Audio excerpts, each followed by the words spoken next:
కథ అగ్నిపర్వత రహస్యం. అరుణాచల పర్వతాల మధ్యలో ఒక నిద్రిస్తున్న అగ్నిపర్వతం ఉంది.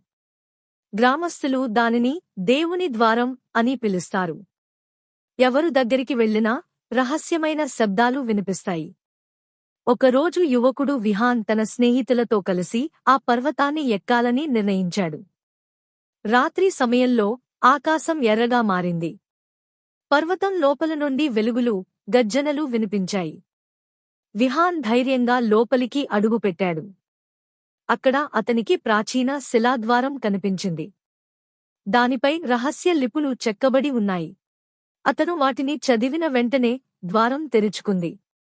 లోపల ఒక అగ్నిమణి మెరిసింది. అది పర్వతాన్ని శాంతింపజేసే శక్తి కలిగిన రత్నం.